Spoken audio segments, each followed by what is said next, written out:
தமிழ்நாடு வணிக சங்கங்களின் பேரமைப்பின் சார்பாக எங்கள் பல்வேறு கோரிக்கைகளை அடங்கி ஒரு பட்டியலை தமிழ்நாடு முதலமைச்சரிடத்திலும் திராவிட முன்னேற்ற கழக தலைவர் மரியாதைக்குரிய தளபதி மு க ஸ்டாலினிடத்திலே ஒப்படைக்கப்பட்டது. அதேபோன்று எதிர்க்கட்சித் தலைவரிடம் கொடுக்கப்பட்டது. திராவிட முன்னேற்ற கழகத்தினுடைய தேர்தல் அறிக்கையில் பக்கமேன் 22வது பக்கத்தில் வணிகர் நலன் என்று நாங்கள் கொடுத்த கோரிக்கைகள் 10க்கு மேற்பட்ட கோரிக்கைகளை நிறைவேற்றி தருவதாக அறிவித்திருக்கிறார்கள்.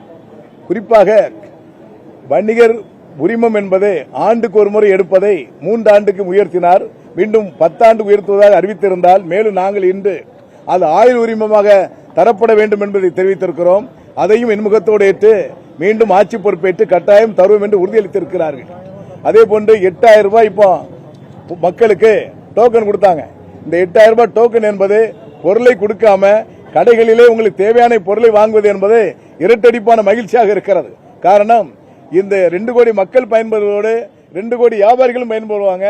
எல்லா வியாபாரி கடைகளுக்கு சென்று தேவையான பொருளை வாங்குவோம் என்று சொன்னதனால் அந்தந்த வியாபாரிகளுக்கும் நல்ல வியாபாரம் கூடும் என்ற ஒரு உரிய நோக்கத்தோடு செய்திருப்பதற்காக தமிழ்நாடு வணிக சங்க பேரமைப்பின் சார்பாக எங்கள் நெஞ்சார்ந்த நன்றியையும் வாழ்த்துதலையும் தெரிவித்திருக்கிறோம்.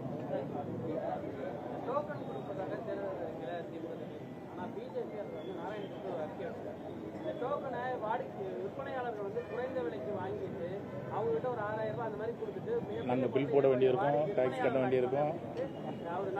இல்ல, அந்த குற்றச்சாட்டு கட்டாயமாக நான் மரியாதைக்குரிய அருமையான நாராயணன் அவர்கள் திரும்ப பெற வேண்டும். காரணம், வியாபாரிகளை பொறுத்தவரையிலே நாங்கள் பில் போட்டு அதுக்குரிய தொகைக்கு ஜிஎஸ்டி பணம் கட்டிதான் பொருளை விற்பமே தவிர டோக்கனை வாங்கி வைத்துக் கொண்டு பணம் கொடுப்பது என்பது முடியாத காரியம், இயலாத காரியம். அது கட்டாயமாக வியாபாரிகள் செய்ய மாட்டார்கள் என்பதை உறுதியோடு நான் தெரிவித்துக்கிறேன்.